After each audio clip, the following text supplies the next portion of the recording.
Hello বন্ধুরা, good morning. সকলে কেমন আছো? আশা করব সকলেই খুব ভালো আছো আর আমরাও ভালো আছি। আমি সুস্মিতা, আমার নতুন আরও একটি ব্লগে তোমাদেরকে জানাচ্ছি অনেক অনেক স্বাগত আর ভালোবাসা। আজকে দিনটা হচ্ছে সোমবার আর এখন ঘড়ি কাঁটায় বাজে তোমার 8:30 মতো। 8:30 একটু কমই বাজে। তো এই মুহূর্তে আমি সমস্ত বাসি কাজ কমপ্লিট করে আজকে আর সকালে স্নান করতে পারিনি।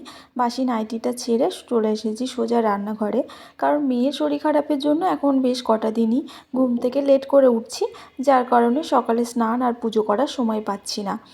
আর যেদিন একটু তাড়াতাড়ি উঠে যায় সেদিন তো স্নানটা কমপ্লিট করেই নিই। তো যাই হোক, আজকে আর স্নান করতে পারিনি।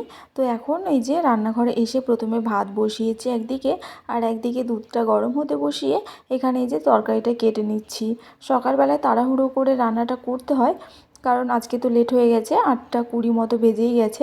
একটু পরেই তোমাদের দাদাভাই চলে আসবে, তো সেই কারণে তাড়াতাড়ি করে এক তরকারি ভাত করবো এখন। তো দেখা যাক আস্তে আস্তে কতটা হচ্ছে করা যায় আর কি, কারণ খেয়ে যাবে আবার টিফিন নিয়ে যাবে। আর এক তরকারি রান্না করলে কি হয়, সেটা খেয়ে যায় আবার নিয়ে যায়, পরে যে আবার কিছু রান্না করব নিজের জন্য, নিজের একার জন্য, সেটা আর ভালো লাগে না। কারণ নিজের একার জন্য রান্না করে নিজেই খাবো, আর তোমাদের দাদাভাই তো আর খেতে পায় না সেই তরকারি, কারণ সেই এসে রাত্রেবেলায় আবার খাবে। তো সেই কারণে আর মানে ইচ্ছে করে না করতে। তো সেই জন্য সকালবেলায় যতটা হয় রান্না করা ততটা করেই নিই একই হাতে। তো এদিকে আমি আর আমার রান্নাবান্না মোটামুটি কমপ্লিট হয়ে গেছে, আজকে আর বেশি কিছু করব না। তো এখানে যে একটা তরকারি করেছি আর ভাত করেছি। তো এই যে তোমাদের দাদাভাইকে এখন টিফিনটা বেড়ে দিচ্ছি। টিফিনটা গুছিয়ে রেখে তারপরেই করব চা। আর তোমরা তো জানোই যে তোমাদের দাদাভাই আসলে তারপরেই চা খায় একসঙ্গে। তো সেই কারণে যতই সকাল সকাল করে উঠি না কেন, নিজের একার জন্য আর চা করি না। তোমাদের দাদাভাই আসলে দুজনেই একসাথে চা খায়। তো এদিকে আমি আজকে রান্না করেছি আলু, বেগুন আর ফুলকপি দিয়ে একটা তরকারি, আর করেছি মসুর ডাল। সেটাই এখন তোমাদের দাদাভাইকে টিফিনে করে গুছিয়ে দিলাম, আর এটাই খেয়ে যাবে। আর দুপুরেও আমরা এটাই খেয়ে নেবো, আর নিজের জন্য আলাদা করে কিছু করব না। আর এদিকে তোমাদের দাদাভাই চলে এসেছে, এখন টিফিনটা গুছিয়ে রেখে এদিকে চাও করে নিয়েছি। আর ওইদিকে ঘরদোর এখনও কিছুই গোছানো হয়নি, কারণ মামাম তো ঘুমিয়েছিল। মামাম উঠলে তারপরেই বিছানাটা গোছাবো, সেই কারণে বিছানাটাও ধরা রয়েছে। তো এখন এই যে তোমাদের দাদাভাই চা খেয়ে খাওয়া দাওয়া করে এই যে বেরিয়ে গেল।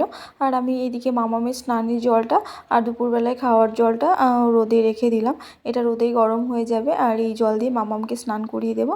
আর ওই যে গরম জলটা খাবো দুপুরে ভাত খাওয়ার সময়। আর লেপটাকেও রোদে দিয়ে আসলাম, সাথে কোল বালিশটা, আজকে আর বালিশগুলো রোদে দিইনি। তো যাই হোক, তারপরে আমি এখন রান্নাঘরটাকে গুছিয়ে নেব। গ্যাস মোছা হয়নি, বাসন মাজা হয়নি। তো এই কাজগুলো এখন গুছিয়ে রেখে তারপরেই ঘরে ঢুকবো, ঘরের কাজকর্মগুলো গোছাবো। কাজ বলতে বিছানা গোছাবো। আর আজকে তো সোমবার, যার কারণে আমার বেডশিট চেঞ্জ করার আছে। আমি চেষ্টা করে থাকি সোমবারের দিন করে বেডশিটটা চেঞ্জ করার। প্রত্যেক সপ্তাহের এক একটা দিন এক একটা কাজ আমি করব, সেটাই ভেবে রাখি। তবে ব্যতিক্রমবশত হয়তো কোনো দিন সেই কাজটা করতে পারি না। যেমন শুক্রবার করে একটু ঘরটা ডিপ ক্লিনিং করে থাকি, তারপরে সোমবার করে বেডশিট চেঞ্জ করে থাকি।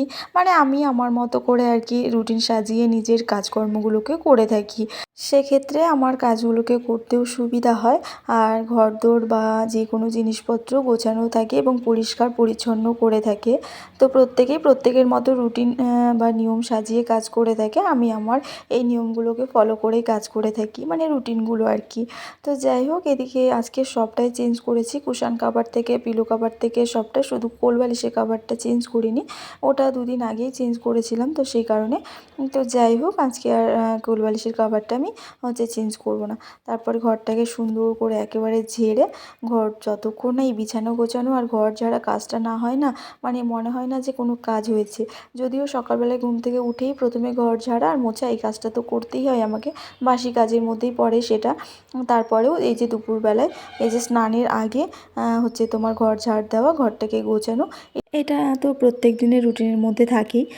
আর এদিকে আমি ঘরটাকে ঝেড়ে পরিষ্কার করে গুছিয়ে রেখে তারপরে মামামকে স্নান করাবো।